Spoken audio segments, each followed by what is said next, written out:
The idea of peer assessment is kind of interesting because it gives us a chance to reinforce our own knowledge at the same time helping out someone else in the community. So I've tried to structure this in a way that there is kind of grading involved, but also free-form answers so you can really give kind of personal help to the person that you're assessing. Now you're going to be assessing your classmates in 4 different categories: accuracy, completeness, focus, and presentation. And I'd like to look at each one of those kind of in detail and see what we're looking for in each one of those categories.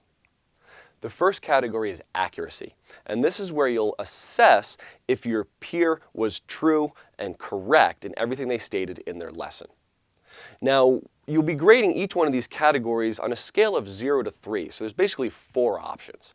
And the 3 is going to be everything is perfect. They stated everything correctly and they used all the correct language. And the idea of language is really important in this accuracy component because very often words that we use in these topics are a little different than how they're used kind of outside of music production. So we want to make sure that not only is the information correct, but the language is correct and natural based on what we've stated in the material.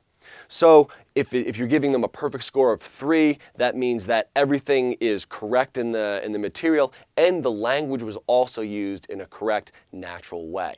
You might give a grade of 2 if the lesson material was correct, but some of the language was awkward, or maybe they used 1 or 2 wrong words, or in a kind of a strange way throughout the lesson. You might give them a 1 if there are major inaccuracies throughout the lesson, and a 0 if it's all just completely wrong.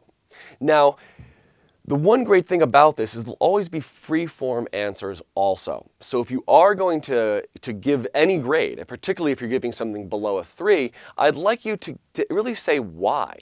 So maybe you might say, well, I'm giving you a 3 because you used loudness instead of amplitude. And we know that those are 2 different things, right?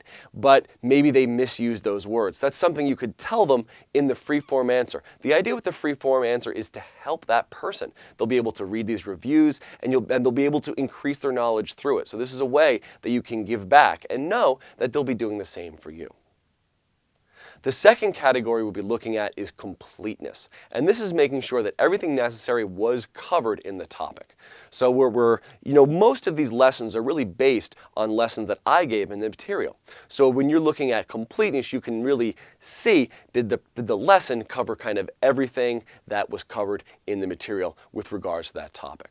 And you might give a 3 if, yes, everything was covered and went beyond. Maybe they did extra research and really taught you some things beyond what was required in the lesson. 2 might be it's missing some fundamental portions of the material, but you can still understand what's going on and it's still a very good lesson. You might give a 1 if huge portions of the topic are missing, and a 0 if they've covered some completely other topic than what they've stated they were going to do. And again, there's a free-form answer. So if you think something's missing from the lesson, you're going to tell them what was missing, right? So if they forgot an aspect of the topic, you can tell them what was missing. And again, you can help reinforce their knowledge. And in telling them that, you're reinforcing your own knowledge. The third category we're going to be assessing on is focus. We want to make sure that only that topic is covered and we haven't gone on extreme tangents. So the idea is to go through the lesson material, and if you see points where they're going way off topic, you'll let them know. So a perfect score of 3 would be they stayed perfectly on topic and it was a well presented, topic with no extra material. There might be a 2 if there are some slight tangents that go on, but it doesn't really impact the understanding of the material. There might be a 1 if it's completely off topic in large sections, but the material is still covered. And again, it's a 0 if most of the material is completely off the stated topic. The final category you're going to grade on is actually the presentation. Now this one is going to be honestly a little tough to grade because everyone has different capabilities with regards to the presentation. But I still want to make sure that we're thinking about how well the material was produced and how well it was transmitted in a lesson.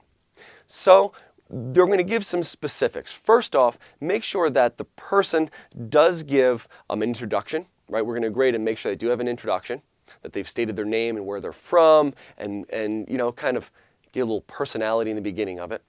Then to teach them a lesson material, and that there is a reflection at the end. So they followed that format is an important part of this. Then I'd like you to really assess how well they've presented it. Does it look good? Is it well formatted? And this will really depend on the skills they have and what they have access to. So if they're using text only, is it formatted well? Are the paragraphs in the right place? Is the grammar correct? Is it easy to understand that way? If we're using screenshots, are the screenshots well organized and the text flow well so I can understand what's going on? If it's a video, is the video of the correct person, of the right thing? Can we understand what's going on in the video? And if there's audio, is the audio of a good quality? Is it distorted? Is it not?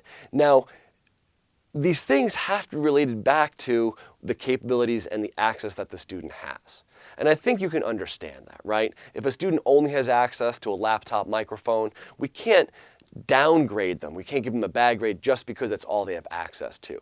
But I still think it's valuable to assess in the free-form answer how well it went and give some advice on how they might improve that.